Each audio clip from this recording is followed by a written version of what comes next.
Il est 13 h, bonjour à tous, regardons ensemble les titres de ce vendredi 9 juillet 2021.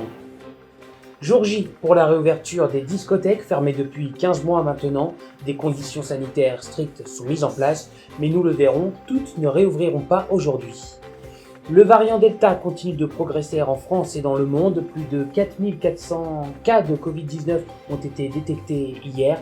Le laboratoire Pfizer-BioNTech va déposer une autorisation pour une troisième dose de vaccin. Les vacances ont bien commencé pour bon nombre de Français. Le trafic sera intense ce week-end sur les routes. L'occasion de vous faire découvrir les coulisses de Bison Futé, le célèbre indien qui prévoit le trafic routier.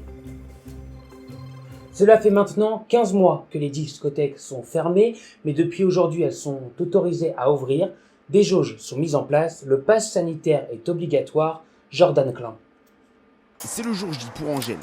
Après des mois d'inactivité, elle se prépare enfin à rouvrir sa boîte de nuit à Amiens, non sans appréhension. L'excitation et le stress. L'excitation parce que voilà, on va enfin revoir la clientèle, on va enfin retravailler. Le stress, c'est parce que voilà, avec les mesures. La montée du variant indien l'inquiète.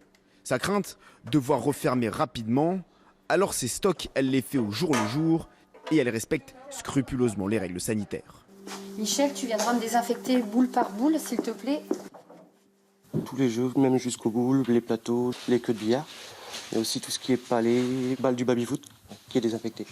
Ici, comme partout en France, pour pouvoir entrer, le pass sanitaire sera exigé. À Bordeaux, cette contrainte semble un peu trop compliquée à mettre en place pour le patron de la plage, l'une des plus grandes boîtes de nuit de la région.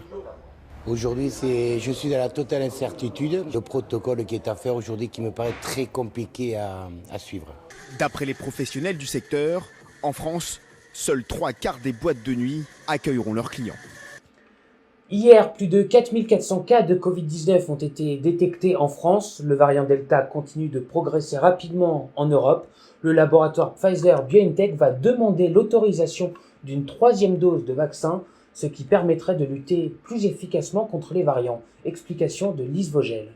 Alors selon les laboratoires Pfizer et BioNTech, une troisième dose permettrait d'être mieux protégée contre les nouvelles souches du virus et en particulier contre le variant Delta qui est apparu en Inde et contre le variant Beta apparu en Afrique du Sud. Alors ce que ces laboratoires proposent aujourd'hui, c'est un rappel, une troisième injection administrée 6 mois après la deuxième dose et cela ciblerait en priorité les personnes fragiles, les personnes âgées ou les personnes dont le système immunitaire répond moins bien. Alors pour l'instant, ça reste une hypothèse, des tests sont en cours, mais hier, le Premier ministre Jean Castex a bien évoqué cette piste en indiquant qu'il faudrait sans doute une troisième dose de vaccin pour les plus vulnérables. Alors on peut relever que cette idée, elle n'est pas totalement nouvelle parce que la Direction générale de la santé avait déjà alerté dès le mois de mai sur la nécessité de l'injection d'une troisième dose de vaccin nécessaire pour les personnes sévèrement immunodéprimées. Mais désormais, avec cette nouvelle étape, eh bien, ça devient plus concret et cela pourrait peut-être à terme concerner une population plus générale. La France recommande d'éviter d'aller passer ses vacances en Espagne et au Portugal. Ces deux pays font face à une flambée de nouveaux cas de variant indien, du variant Delta. La communauté franco-portugaise s'inquiète de ne pas pouvoir rentrer au pays pour les vacances. Jordan Klein. Ici, dans ce café, qu'une partie de la communauté portugaise de Clermont-Ferrand se donne rendez-vous. Ces derniers jours, l'inquiétude de ne pas pouvoir retourner au pays en vacances monte un peu plus. Ça fait déjà 2 ans que je ne vais pas. Il me manque ce petit bout de pays, au bord de la mer. Des projets trop incertains.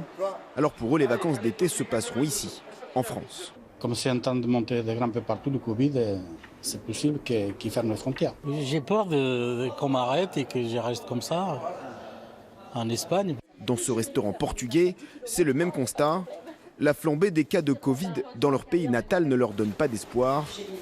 Certains restent toutefois optimistes. On attend vraiment ça toute l'année, vraiment. Et cette année, ma foi... Mais on a espoir, on se dit que peut-être ça va s'arranger.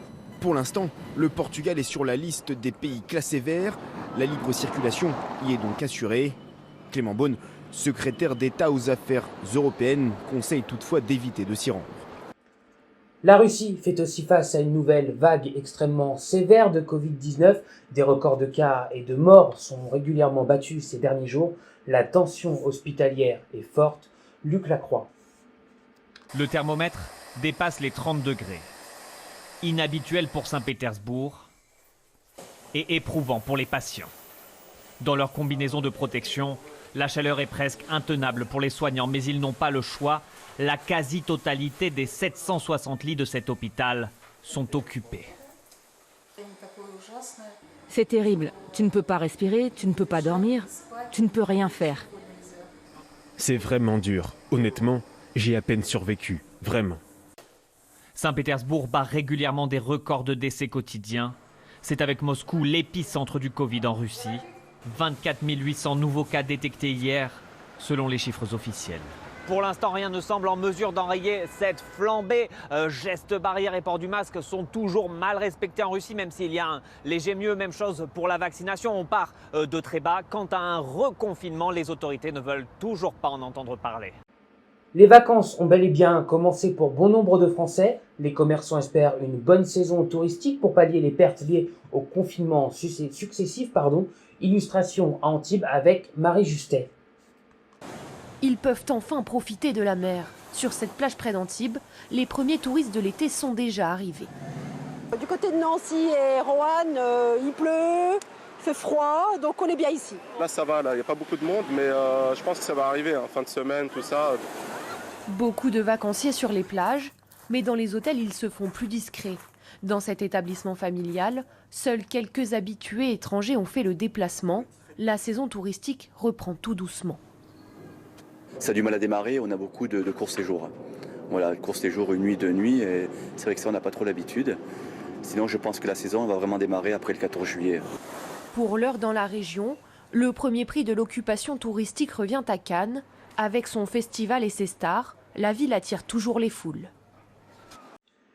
Bison Futé prévoit une journée rouge demain dans le sens des départs, vert dans le sens des retours. Nous avons choisi de vous amener dans les coulisses de Bison Futé. Comment fonctionne-t-il, Chloé Barbeau? Depuis 45 ans, il scrute les routes.